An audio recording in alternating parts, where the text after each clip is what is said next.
Abonnez-vous massivement et surtout n'oubliez pas de décrocher la cloche de notification pour ne rater aucun de nos programmes. RK Pro TV. Bien-aimés dans le Seigneur, shalom, shalom, peuple de Dieu.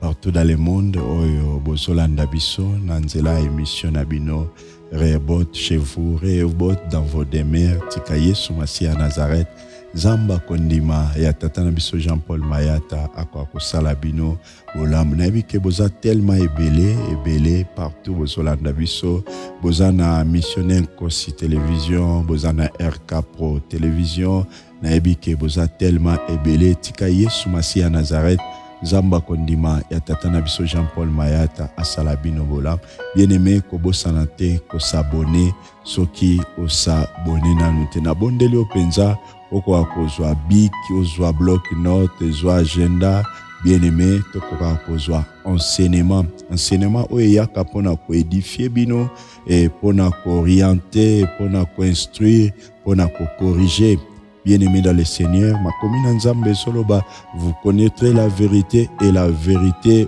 vous rendra libre bien-aimé dans le Seigneur et tozondima ke Yesu Masiya Nazareth Nzamba kondima ya tata na biso Jean-Paul Mayata aozanga te kosala bino bolamu ya mingi esengo eza ya biso koyeba ke boza tellement ebele kotsa bandeko partager et Yesu Masiya Nazareth aosala bino bolamu et nalingi toko kolobela les 6 signes d'une famille maudite les 6 signes d'une famille maudite bien-aimé okoyi kozala wana famille na bino esi elakelama mabe mais okoyeba ndenge nini pourquoi parce que osimba mwa lipa osimba mwa mbongo e mbongo wana yo monaka ndeti esi okoka nzoka eza bamiete oyo monde ya ténèbres ezotikela yo eza bamiete mpona kodistraire yo bamona ondire oza na omonaki naza na possibilité or oza na possibilité te eza na monde ya ténèbres ici bakanga finance na yo bakanga étoile na yo bakanga libala na yo bien-aimé dans le Seigneur wana batikeli yo ka mibali balandaka yo mais mibali wana bakoki kobala yo te pourquoi parce que si bakanga mariage na yo babloka mokanda na yo ozozwa ka ba faveur bazoyebisa yo vraiment dossier na yo ezo évoluer malamu ça va très bien na dossier mais jusque là bien-aimé dans le Seigneur oko réaliser dossier na yo ezo simba te osali 10 ans en Europe osali 5 ans bien-aimé dans le Seigneur ozana mokanda te jusque là musala malonga ezate et oko découvrir ngo na nzela émission oyo pourquoi koyeba est-ce que nga na vie nanga eza déjà maudite bien nengeni vie nanga balakelanga mabe est-ce que famille na biso esika to bimeli est-ce que eza famille o esi barrière grand-père baloba maloba mabe te o lelo tozo subir ba conséquences bien-aimé dans le Seigneur et Bible dit vous connaîtrez la vérité et la vérité vous affranchira Yesu Masiya Nazareth Zamba kondima tata nanga Jean-Paul Mayata akwa kososolisa yo na nzela molimo santo bien-aimé na lingi penza osimba enseignement oyo ekosunga yo ekosunga libota na yo okwa ko découvrir bien-aimé dans le Seigneur est-ce que tozaya kokangama est-ce que si tolakela mabe eza na makambu suso bato bazobika lelo eza makambu oyo ba grrière grand-père baloba déjà maloba et lelo ozokutana na ba réalité tolobi les 6 signes simba ngo penza malamu comment on a agenda na yo les 6 signes d'une famille maudite bien-aimé dans le Seigneur o réaliser bisono soto bimina ba famille obimina ba famille et moi si na yo outi na famille na ye mobali na ye pa outi na famille na ye bien-aimé nini salamaka oya outi na famille na ye peut-être famille wana eza déjà famille moko eza maudite baloba maloba moi si pe oyo bali peut-être famille na ye déjà eza maudite baloba maloba tangu ba okutana basalaka association bakokutana bakosolola bakoluka ndenge nini ya kodestabiliser foyer na yo ya kobebisa bana na yo yango okutana famille na yo okutana ba réalité okutana ba complication ozokutana ba situation moko oza tellement difficile. C'est quoi, bien-aimé dans le Seigneur, la malédiction familiale? c'est quoi la malédiction familiale? Nini, bien-aimé dans le Seigneur, nde malédiction o ezali ya mabota. Mabota ozo mona bien-aimé, to botam to bimina ba mabota oyo ezana ba complication, ezana ba problème ebele. Yango so mona ba to ebele lelo bazo réussir te. Ba te belé ba okutana ba complication, ba te belé ba réussir vite. Pourquoi? Parce que ils ont déjà na famille na bango ba loba maloba, bazwa déjà possession à vie na yo. Bien-aimé, ozo sala mais ko réaliser mbongo omona angote. Oza na ndako libala mais esengwa libala bien-aimé omona ke oyoka kangote. Pourquoi? Parce que ici baloba maloba. C'est quoi la malédiction familiale? La malédiction familiale, bien-aimé dans le Seigneur, les malédictions sont des problèmes qui détruisent les familles. Les malédictions sont des problèmes qui détruisent les familles. Ba malédiction eza ba problème oyo ezo sala ke ba famille ebele ekwa ko bebisanga. Oko réaliser na famille na bino mutu wa bimisa mutu azate. Pourquoi? Bino nyonso bozalaka esikama. Peut-être la lopango famille bobaluka aka wana. Peut-être yo moko kaka obimisa mutu me baleki no nyonso batikala kaka esika wana. Yango ko réaliser bien-aimé, tant de complications, tant de problèmes, bien-aimés dans le Seigneur. Tolobi, les malédictions ne visitent pas votre famille sans raison. Ah oui, les malédictions ne visitent pas votre famille sans raison. Malédiction, bien-aimés dans le Seigneur, et yakana libota na pambate. Ezalaka na esika ya okote la. Bien-aimé, oye bien, malédiction nyonso. Bien-aimé, ce que zane esika au côté là, au mona, bakozwa accès na vie na yo, na foyer na yo. Mais ce que esika au côté les athées, bien-aimé, ba au côté. Avant diable à kota na kata famille, il faut mon apporte moko. Il faut mon alidusu moko za fo. Ya mon na kata famille, même bandoki. Et ça la mandenge nini ndoki moko oyo peut-être ya quartier azwa accès na kati ya vie ya mutu moko. C'est que na kati ya libota na yo, bien na kati ya ndako na bino eza na lien moko, eza na mutu moko azo sala pont entre bandoki ya quartier na bino. Parce que ndoki ya quartier ko ikoza na accepter na kati ya foyer na bino, na kati ya vie na bino au moment où eza na mutu azo sala ponte. Donc soko moni mutu moko balobi ote bandoki ya quartier bakomi ko détruire vie na yo quelque part, eza na ko ikoza na mutu moko wa ko ikofongola pe porte na famille na yo. Raison pour laquelle Tolobi, les malédictions ne visitent pas votre famille sans raison. C'est qu'il y a des raisons. Ils en ont mutu moko na kati ya libota oya fongola brèche, a fongola porte.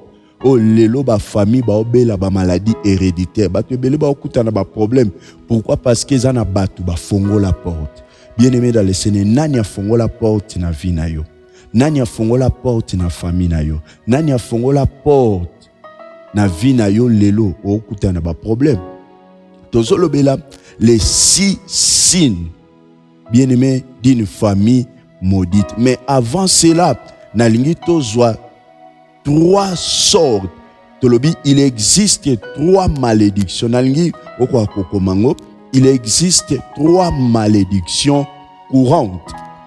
Il existe 3 malédictions courantes. Première malédiction, la malédiction générationnelle.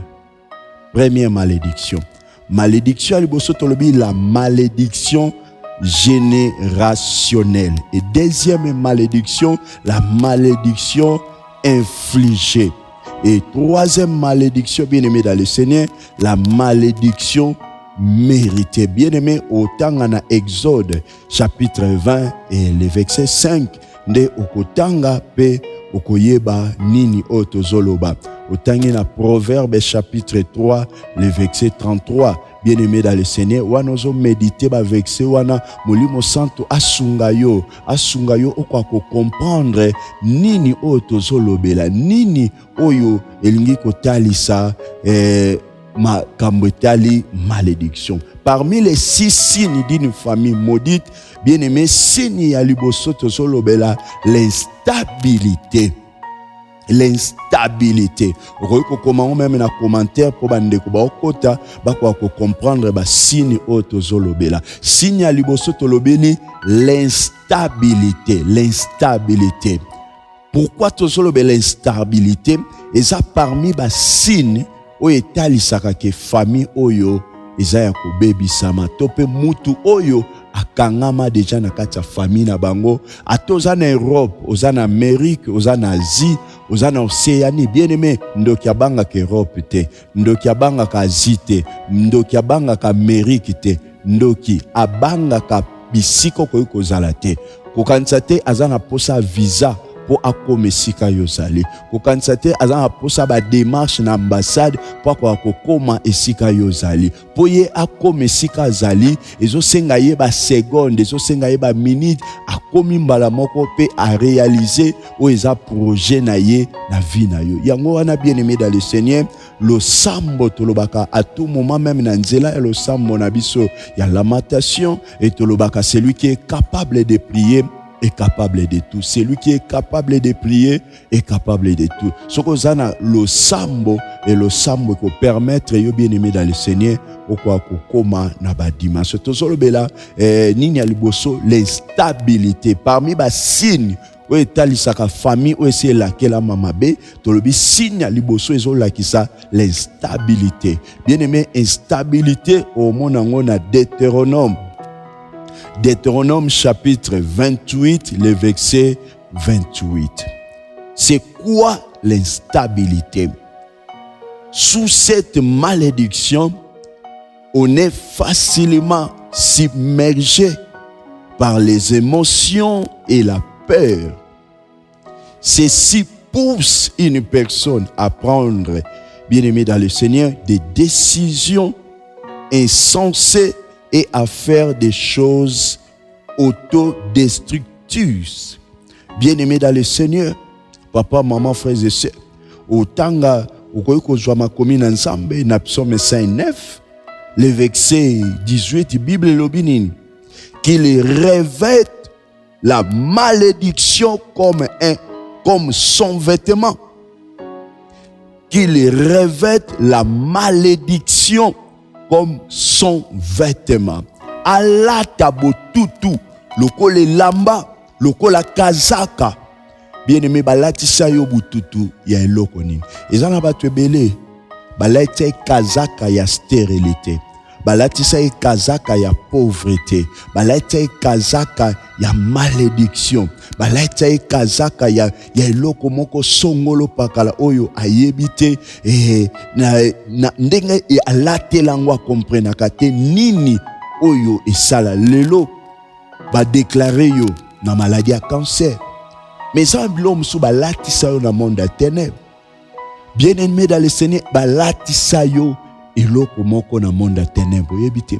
Balobi qu'il revête la malédiction comme son vêtement. Bien aimé, malédiction ni lata yo. Malédiction ni lata on nzoto. Malédiction ni au voyage aux anapoto mukande ezate. Mais ça malédiction ezo l'accès déjà instabilité, ezo l'accès déjà famille. Ozana babiloko oyo esengelo sala. Lo sambo okwa kotelema mana vie de prière. Famille baolandela yo par-ci par-là. Mais ce côté le mina vie de prière était instabilité côté yo balobi qu'il revête la malédiction comme son vêtement. Ma sœur au côté libala wapi bana. Mais ça instabilité balingi libala wane kufa. Balingi libala wane kufa. Et ça instabilité. Au côté libala lelo malonge zate. Au côté libala kino lelo. Bana bazate peut-être comme menacé na belle famille. Peut-être comme menacé bazolo ba déjà. O pese la biso bana ka. O bote la biso bana mukolonine. Mais bien aimé ça, osa sous stabilité na foyer na yo. Osa en Europe mais osa stabilité. Osa en Europe mais ndio osa en Afrique. Est-ce que vous avez réalisé degré à souffrance, degré à passe? Il y a des fois comme un niveau ya koloba na se suicider nanga. Na se suicider. Bien-aimé, qu'on se suicider, ça problème, qu'on se suicider, ça problème, mais le problème est allé au téléman à vie de prière. Tout le bango à tout moment, celui qui est capable de prier est capable de tout. Bien-aimé, au cas où la vie a instabilité jusqu'à quand? Vie a instabilité au où melanango jusqu'à quand? Aux stabilité. Même en Europe, aux stabilité, aux en Amérique, aux stabilité. Aux en Asie, aux stabilité, aux en Afrique, aux stabilité. Il y a des faux comme on a point koloba. Mais tant on a zalaki même na mboka, tant on a zalaki sika na zalaki stable, tant on a zalaki sika na zalaki na vie bien. Mais lelo pourquoi na vie bien te? Bien aimé, et sengeli olamuka. Même la Bible est sur le bas. Réveille-toi, toi qui dors. Et quand vous savez, mon amour, ça a traversé un moment difficile. Vinaye, apparemment, ils ont simbaté, par complication. Mais ils ont mon amour, bon, on mis pesa na ba distraction. Bien aimé, ils ont abattu musu sur tika ba on a ba distraction. Mais ils ont abattu musu bazan a droit de distraction te. Bazan a droit de distraction te pourquoi? Parce que ba bimeli na ba famille oyo ba benga ba famille à 4x4. Ba famille à matindika. Ba famille oyo sengeli famille moko sengeli ye moko atelema abunda. Bien-aimé dans le Seigneur, ce que bundi te na vie na nani abunda pona yo. Yango to talisa les 6 signes d'une famille maudite. Les 6 signes d'une famille maudite. Ce que okoyeba est-ce que famille nanga eza maudite? Foyer nanga eza ya kolakela mamabe, banani batelema po balakela mamabe. Ba uti wapi baza banani? Esengelo mi tuna ba question. Ozo mona stabilité eza na kati ya foyer na yo. Mais ozo vanda kimia. Ozo vanda kimia. Ozo vanda la kimia pourquoi? Balobi qu'il revête la malédiction comme son vêtement. Objectif à diable. Eza atika yo na situation wana.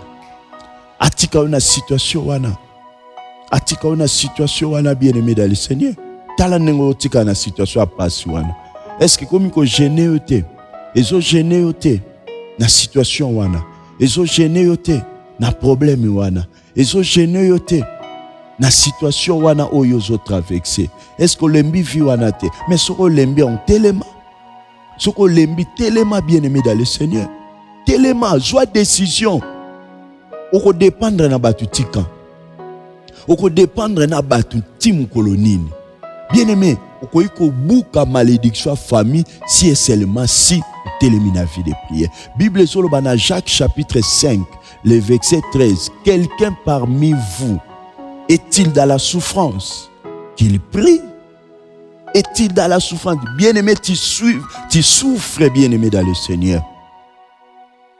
Vous avez un problème, vous avez nécessité intervention divine. Et intervention divine est quoi? Si et seulement si au télémi na vie de prière. Bien-aimé, téléma. Ma sœur, téléma. Mon frère, téléma. Tika kola la pongi, réveille-toi, toi qui dors. Réveille-toi et Christ t'éclairera, bien-aimé dans le Seigneur.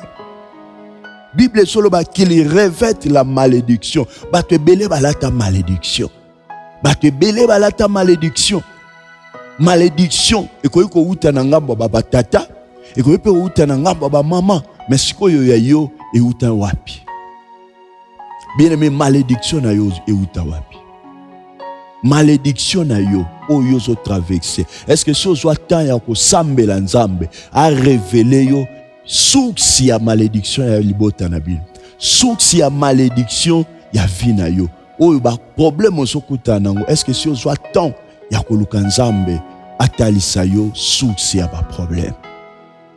Bien-aimé dans le Seigneur, papa, maman, tozolobela les 6 signes d'une famille maudite. Tolobi signe ya liboso l'instabilité. Bien-aimé, soko moni vie na yo eza stabilité.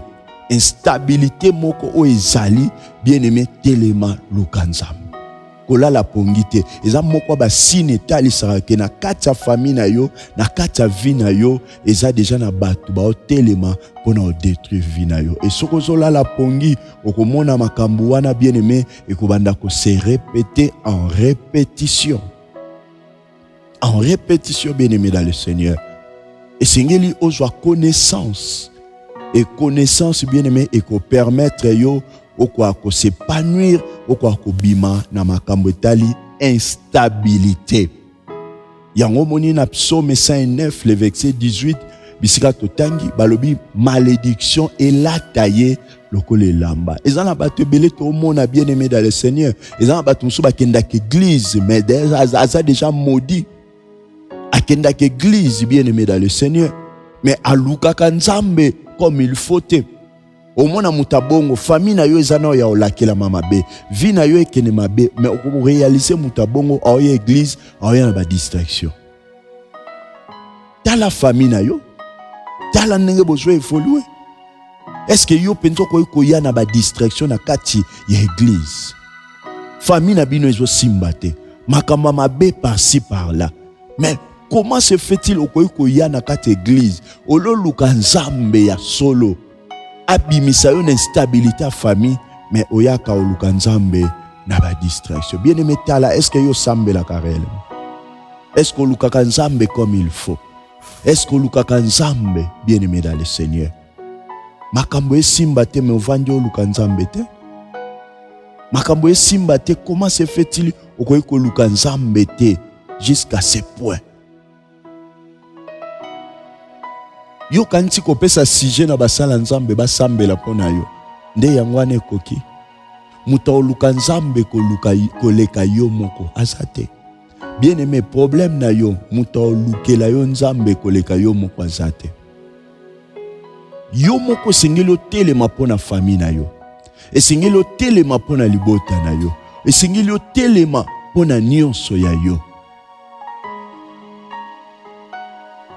Est-ce que vous pouvez réaliser une famille qui évolue? Est-ce que vous pouvez réaliser famille na yo, vie na yo, instabilité wana? Vie na yo est simbate. Vie na yo est simbate. Pas complication, pas problème. Vie na yo est simbate. Ezo senga intervention. Et senga grandeur ensemble.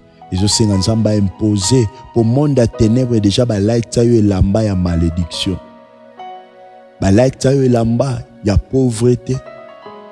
Balaita yo lamba oyo ya bokauki. Et deuxième signe bien-aimé dans le Seigneur, signe à liboso tolobi l'instabilité. Et ça parmi ba signe o etali sarake vina yo déjà, eza ba combat. Vina yo, eza ba baloba mabe. Famille na bino, surtout so bomoni bino nyonso, famille na bino nyonso eza na instabilité. Et Seigneur doit comprendre que ça ne va pas dans ta famille. Ça ne va pas dans ta famille. Mutabimisa mutu azate. Bino so bo bunda me ba combat kaka, ba complication. C'est que instabilité za bien aimé telema baby sango. Baby ça. Et yami balé tolobi les maladies héréditaires. Au côté là on a Deutéronome chapitre 28 le verset 21 au méditango. Les maladies héréditaires. Et ça va maladie oyo tosobloba maladie héréditaire. Tolobi cette malédiction libère des maladies de toutes sortes. Cette malédiction libère des maladies de toutes sortes. Bien-aimé dans le Seigneur, maladie oyo. Et ça maladie oyo, ozomona maladie bandi na barrière grand-père. Et bandi na bakoko et bandi na batu soki bastu songol ezo kita de génération en génération. Maladie a miswa na mama bino abelango, papa na bino abelango, koko na bino abelango. Peut-être cancer ya sein wana eza batu babandango likolo lelo komi pa na yo. Problème wana ozokuta nango. Bien aimé, peut-être au koloba koko na biso abela kasi maladie à sucre. Maladie à sucre wane uti wapi. Ou réaliser maladie wane est héréditaire. Et bandi et pas na batu moko ezo kita. Mais il faut comprendre, il faut tellement. Non, maladie oyo et bomi ba mususu et komi pananga. Non, ngana ko tika ngo bongo te fona télé. Est-ce que zwaka ta ya hôtel ma la vie de prière? pour la maladie wana ou eza héréditaire. Bien aimé, na lingi penzo talanga malamu. Est-ce que maladie wana oyo wana iko zala ya sucre, iko zala insuffisance rénale, iko zala estomac, ya ba tension. Est-ce que bien aimé dans le Seigneur, ozwa ta ya oluka nzambe pour la maladie wana? Peut-être jusqu'à là comment la maladie ya famille na biso. Maladie ya vie na ngai. Maladie oyo médecin pa ebisio apesio peut-être orientation par rapport à ba kiss et lelo zobeta tolo pour la maladie wana. Les maladies héréditaires, et ça parmi les signes où ils ont que vie na yo bien aimé foluka nzambe. Famille na bino, ils ont déjà famille moko aussi elakelama mabe. Ceux qui ont une maladie héréditaire, bien aimé faut telema. Ba koko na bino ba belango, yo pozo belango telema na vie de prière. Maman na bino bela maladie wana, yo pe lelo neto lo baboy bien aimé o belango telema na vie de prière. Maladie à misu, ba non nyonso ba bela maladie à misu. E uta wapi? Maladie à misu wana e uti wapi? Maladie à misu wana e uti wapi? Maladie à misu wana e uti wapi? Maladie à misu wana e uti wapi? Bien aimé dans le Seigneur. Maladie à misu wana e uti wapi? Maladie à misu wana e uti wapi? Nani oyo atindiki bino na maladie wana? Nani oyo a bloqué bino na maladie wana? Bien aimé dans le Seigneur. Na lingida o meka réfléchir. Mode distraire yote, poto distraire yote, kolia ba frite distraire yote, ba hamburger et distraire yote, ba tacos et distraire yote, tacos et distraire yote. Foye ba ke fo luka nzambe po vina bino zoke mabe. Et ba glace oyo liaka et distraire yote. Et sengelo luka nzambe. Et sengelo luka nzambe. Ba maladie héréditaire. Et ba maladie héréditaire wana eyaka na ba sorte nyonso ya maladie. Ba sorte nyonso ya maladie eyaka wana. Et ko zala kana yo. Eza mutu mususu ba miomi wana ba intervenir combien de fois? Ba intervenir combien de fois la ba miomi wana? Maladie wana ba intervenir combien de fois? Bien aimé nengo tolo babo, peut-être il faut les questions d'intervention. Eza ba maladie mususu eza anormal. Eza anormal. Et ça c'est une intervention. Bible zolo ba na psaume 109 le verset 18. Qu'il revête la malédiction comme son vêtement, qu'elle pénètre comme de l'eau dans son intérieur.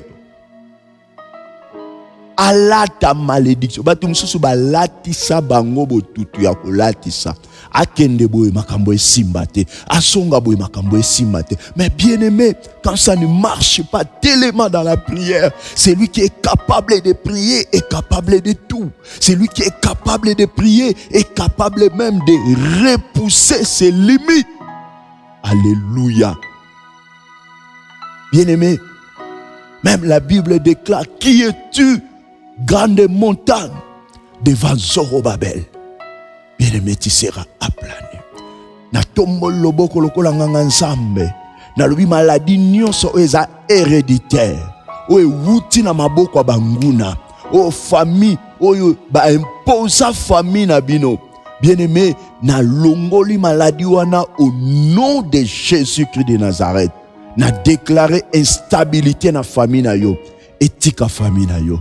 Etika vie na yo. O nyonso eza molimo instabilité na sambeli na kombo Yesu Masia Nazareth, le Dieu de mon père Jean-Paul Mayata. Je prie, je lève ma main droite sous l'onction de mon père. Je prie au nom de Jésus-Christ de Nazareth, en qualité de homme de Dieu, que les ciels s'ouvrent maintenant pour ta vie. Allez, sois visité. Reçois ta délivrance. Reçois ta délivrance maintenant. Reçois ta délivrance maintenant. Reçois ta délivrance maintenant. Et si tu crois, tu peux dire: très fort.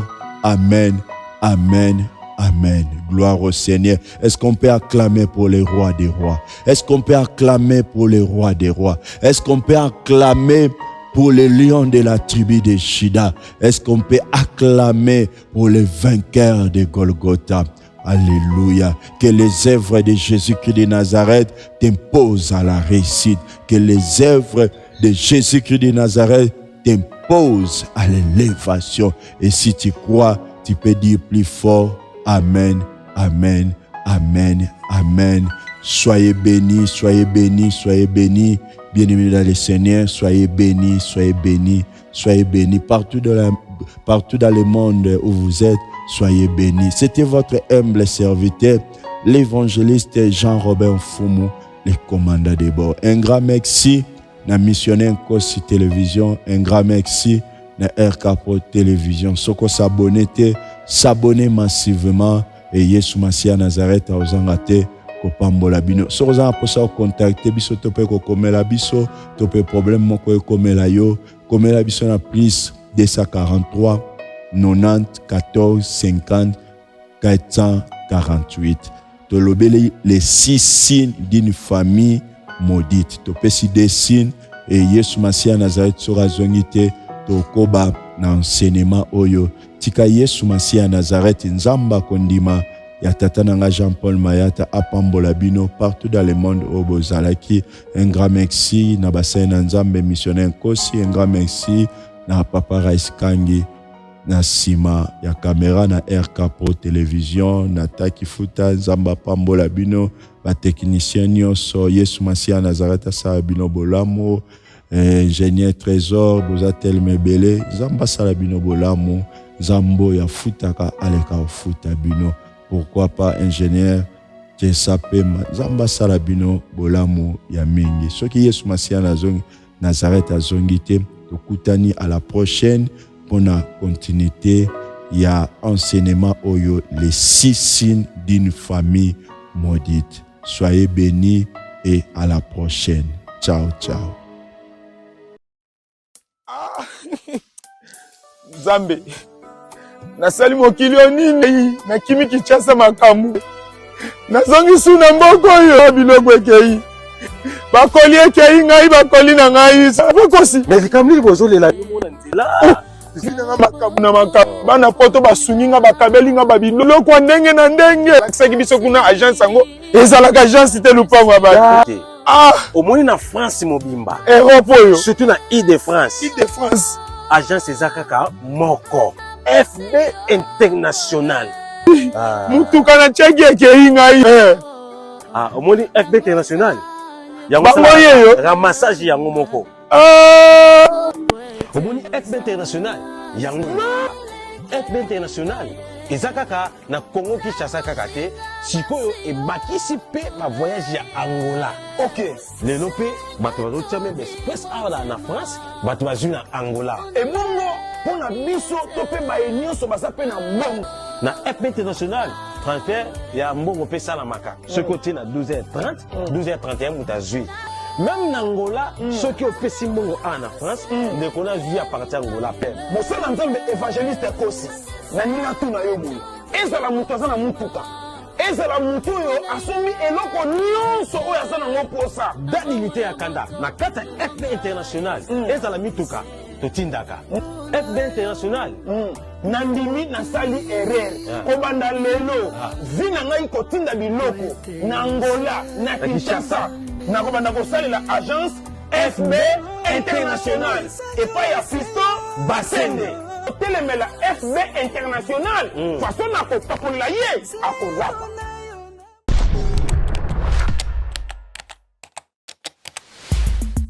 Abonnez-vous massivement et surtout n'oubliez pas de décrocher la cloche de notification pour ne rater aucun de nos programmes.